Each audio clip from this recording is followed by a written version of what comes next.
Hey guys, Storm here. So this month is a little bit different. I'm going to be doing something that's a little bit more of a technical analysis for how to make mead in the modern way that I favor. CMC is hosting this one, and he's suggesting that we do a no water fruit mead. Very, very fun meads, very, very tasty.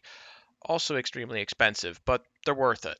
You get some good honey, you get some good fruit, and a whole lot of fruit in there, and you can come out with something that's really different from anything else. Something that's very hard to find for purchase, and something that's really only cost effective to make on our scale sometimes. There's only so much we're willing to pay for a bottle commercially, but if you want to pay 10 bucks a bottle for your own private stock, it's not the end of the world there. It's just a little bit cheaper to be making it 5 gallons at a time. So the one I'm going to be doing math for is called a haskap or a honeyberry. I've got 4 bushes. I just planted them this spring here, and I got 2 whole berries out of them. So I'm hoping this next summer here we'll get a whole lot more, and I'll be able to actually make this particular mead as a no water melomel. But for now, it's great for math. In front of me here, you see a screen. This is a Google Docs spreadsheet that will be linked below after the video. What it is it's a very powerful calculator that allows you to determine how much of each yeast nutrient you need to put in. The ones we are working with are fermate O, fermate K, diammonium phosphate, known as DAP, and then the one that's not listed on here is GoFirm, which you just put in every batch. Between these 4 different nutrients, you're able to get complete nutrition. GoFirm is for rehydration. It's got a bunch of micronutrients and these little bits and bobs that help the yeast acclimate to their environment and get going. It makes it so that all the yeast you pitch is utilized well and you get very high yield going into the batch. As you rehydrate, if you rehydrate it in an inhospitable area, too much sugar, too cold, too hot, or with diammonium phosphate in it, all of these reduce the effectiveness of the yeast and reduce how much you're effectively pitching. This is less than ideal. You want lag phase to be short. You want things to grow very quickly. You want them to be very happy as they start their show. And if they're pissed, you can get terrible flavors from it. Fusel alcohols or hydrogen sulfide. Those rotten eggshell smells. So to avoid them, you make sure you get an accurate YAN.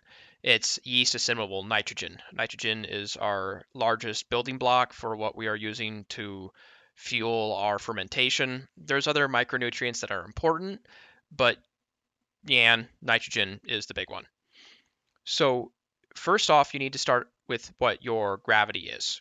All of your fermentation is determined by your yeast choice and your gravity for how much nutrient you need.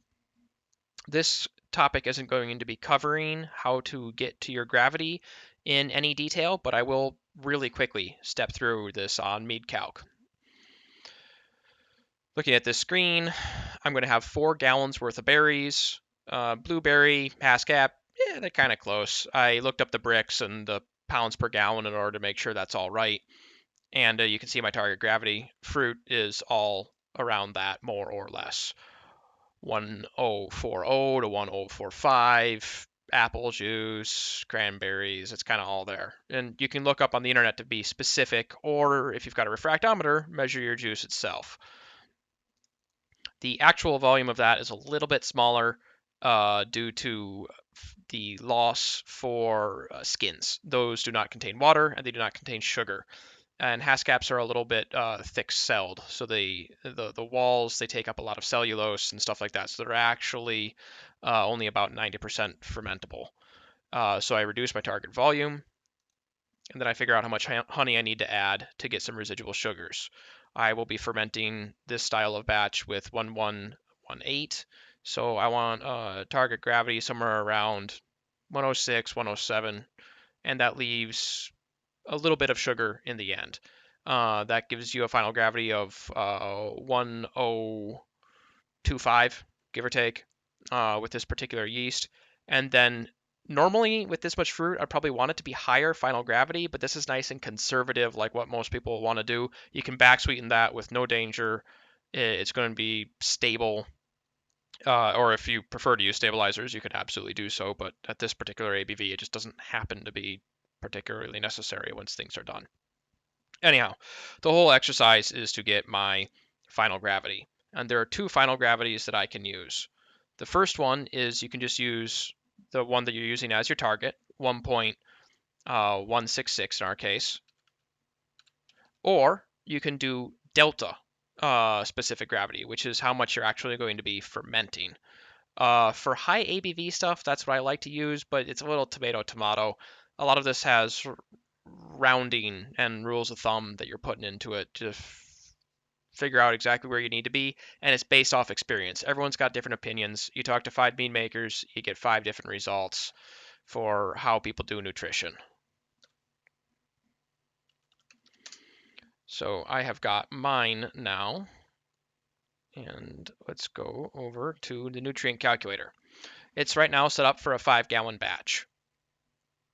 So you put in your specific gravity, your yeast nutrient, and then your offset ppm. So fruit has nitrogen in it.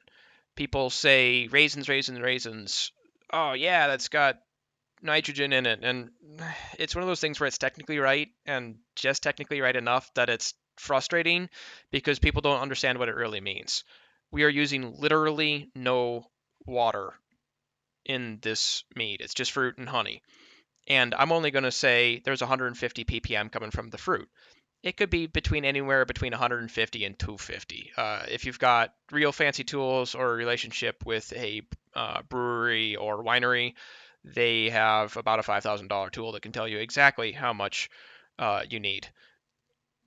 Home brewers don't have that. So you assume low, make sure your yeast don't get unhappy, and carry on with things. Going a little over on nutrition has very few defects.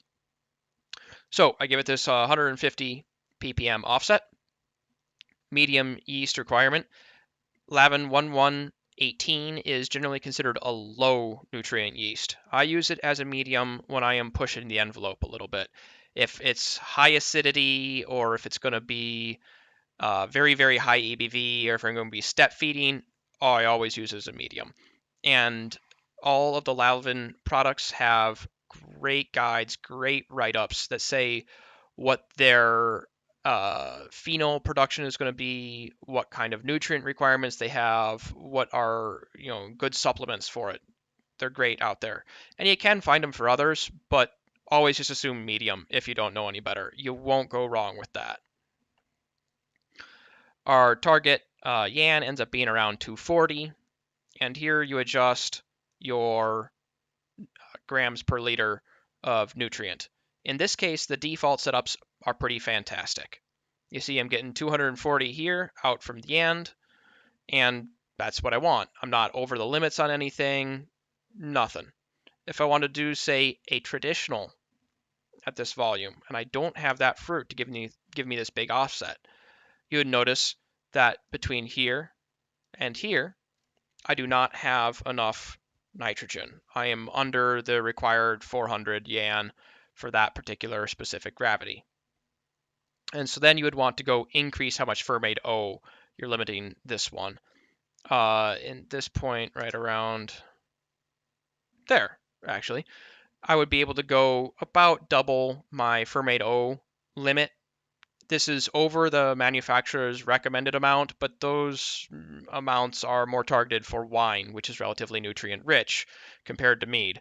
The yeast will use this much without giving yeasty off flavors from having too much fermate O just floating in suspension that isn't going to be used. If you just go take a quarter cup of this stuff and dump it into some Melomel, you'll be able to taste it. The same with any nutrient that isn't consumed. It's very important to get the right amount in there within some reasonable amount. So you want to use a calculator like this or have a lot of experimentation going into it. It's always easier to use someone else's math, so this is where it's at. Set the volumes back, and there we go. So in order for this batch to be happy, I need to have roughly, it looks like about 9 grams of each nutrient in there. For a high ABV like this, I would recommend doing a 3 gram per gallon pitch rate. So that's 15 grams of Lavin 1118. And then that particular yeast need has about 1.25 its amount required in Go Firm. So for the 15 grams of yeast that I'm going to be using, I'm going to need 19, rounding up, grams of Go Firm. So this Go Firm and the yeast you put in warm water. That warm water sits at 105 Fahrenheit, and you let that sit for 20 minutes. All this stuff, it's got these micronutrients that are being absorbed, fatty acids, which are really, really important. People talk about aerating must, and that gets oxygen into your must, and then that allows them to build cell walls. Well, one of the other things that is really good for this is Fermade K and Go Firm. They both have these fatty acids in it that do that same thing that oxygen does. If you go read on old school beer forums, they'll talk about putting a drop of olive oil in there, and that those fats could be converted by the yeast into the fatty acid chains that are required for good fermentation. Fortunately, we've got magic powders that do the job for us now at this point. Whew. A lot of talking all at once for me here. So for my particular batch that I'm going to be doing this time, in theory, it's this honeyberry. Probably what I'll be doing is another black currant because I've got plenty of it and I love black currants. And that'll take a higher final gravity. That, like Corey was saying on the Reddit post, probably going to need 1060 minimum. You probably could even go up as much as 1.1 final gravity, which sounds insane. But I've got 2 meads right now sitting at 105 and 107 that are too tart. It's tart forward with black currant in it. And we'll need to tweak the final gravity a little bit till I'm perfectly happy with them. Kind of to round this out, the big thing you're going to want to be taking a look at is the balance of this. So let's say you put in all the honey and all the fruit and it's fermented and you're at the end of things. You're going to want to, as always, do acid, tannin, sugar balancing. With no water meads, it's one of the most important things that you can do. Fruit tastes different, really different at different gravities. If you've got something that tastes too tart or tastes off, the first thing you want to do is try adding some sugar to it. If it gets too tart, if it gets too sweet, well, go take a look for things that you can do to get more tannin. One thing you can do for more tannin is leave it on the fruit for longer. If you're at 2 weeks and you're thinking about racking it, and maybe it's about time, maybe that's tannic enough and you really like the flavor where it's at, okay, fine, get it off the fruit skins. Maybe you say, hey, I'm at final gravity, but this is still too sweet. And so long as you haven't done like a strawberry or a blackberry that's got these little pips on it that are terribly, terribly tannic, that will way overpower everything else. Like, let's say maybe you're doing it with grapes or blueberries or currants. Well, maybe you leave it on there a little longer, get more of that mature fruit flavor as things develop on the fruit skins. And you could leave it up there for, 4 weeks. You're not getting any more fruit extraction. That was done 2 weeks ago. But that tannin profile can change a lot. Also, additional magic powders are available from Fermade and all the rest that boost the perception of tannin, preserve color. I've been using some what's called rouge, which is like a chestnut tannin powder complex thing, and oh my gosh, it does a great job of keeping color and blending the mouthfeel of everything together. That's a whole post on its own, hopefully coming up here in a couple of months. But yeah, so it's a lot going on for no water. Looking forward to seeing what people make. Hope people enjoyed a little bit of a different presentation for this with the pictures and the math and everything. But yeah, figure out your nutrition, and as always, give me a shout if you need something uh, cranked out for numbers. I'm always happy to help people figure out what they need for nutrient requirements for mead. Thanks for your time. See you around. Hey guys, with that segue, I realized I forgot a couple of things. So, one thing I wanted to cover was which nutrient to use and when. So, you've got Fermade, Fermax, LD Carlson, and Y yeast are the ones generally available stateside. So, LD Carlson is just bad and no one should use it. It's got urea in it. They make what's called energizer and nutrient. It's just diammonium phosphate and diammonium phosphate with trace minerals and vitamins. And while those trace minerals and vitamins are nice, diammonium phosphate as a sole nutrient is not the right answer. Additionally, they have urea in it, and urea and ethanol make urethane when you let it sit around for a little while at high ABV, or any ABV really, and you just don't want to have that. So don't use LD Carlson. Fermax versus Fermade. Fermax is kind of Fermade K equivalent. It doesn't unfortunately have fatty acids, micronutrients, that sort of stuff in it, so there's no real advantages over it, but it can be a little bit easier to obtain in a brew store. So if that's the only thing you can get, great, go for it. Um, yeah, go splurge on the Go Firm for some of the trace minerals that it's got in it, and you'll be fine.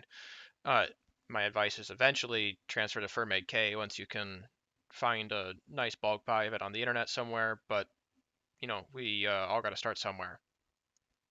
Y yeast is kind of in the same as the Fermax situation. It's small little vials, 10 or 20 grams, something like that, and they're great. Um, that's what I started brewing. It made a huge difference in the quality of what I was doing between my first batches and my fifth batch. But it's extremely expensive because they're selling it in little drug vials. So you're going to want to transition away from that pretty quickly. It's roughly the same thing as Fermade K. It's actually a pretty good nutrient blend. Not that they tell you too much of what's in it, but I've attended some web seminars and stuff, and they've said the basics for what's in there, and yeah, it's good stuff. Just pricey. So the strengths of each of the Fermade products.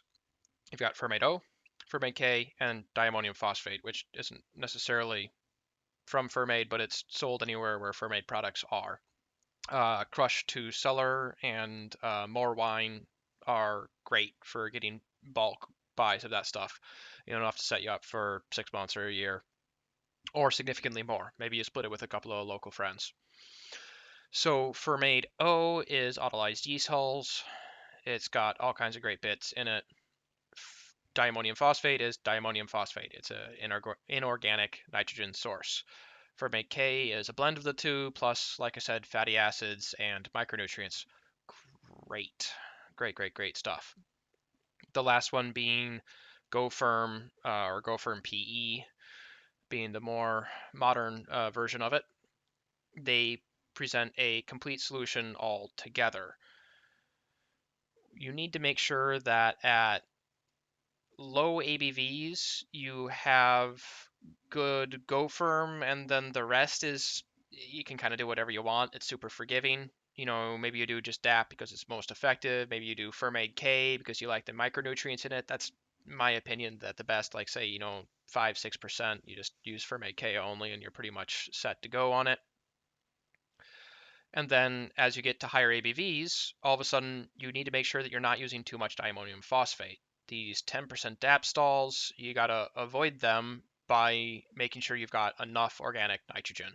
So at wine strength, 14%, you want to make sure that you've got the maximum amount of Fermade O that is recommended by the manufacturer. That is 0.45 grams per liter. And that's what the EAN nutrient calculator that you can see is going to recommend. So you start with that Fermade O, you add in the Fermade K, and then you fill in the last of the DAP afterwards to hit your YAN target, and you're off in a pretty good way. So let's say that though we're doing the no water stuff, and this is where it starts getting weird again because you've got a huge amount of organic nitrogen from the fruit. like we were saying, 150 ppm, and you can see it on the screen here behind me. So here I have it set up for having 0 fermate O. This is weird. Why at high ABV would you not need this stuff? Well, you don't need it because you've got so much naturally occurring in the fruit. So we're looking to hit 243 yan, and in a 5-gallon batch, if I add 9.5 grams of fermate K, 17.4 grams of diammonium phosphate, staggered out in thirds over the course of the, staggered out over the first third of the ferment in either thirds or quarters, you're good to go. Last real big nugget on this stuff is you do not want to put anything containing diammonium phosphate in the must in the first 24 hours. It is toxic to yeast. They do not like rehydrating in it, and it will reduce your effective cell count, which is counterproductive to the whole point of putting nutrients in there. Okay, probably watch this last section 2 or 3 times. That was really dense, but it's going to be worth it. Anyhow, thanks again for all your time. I'll see you around.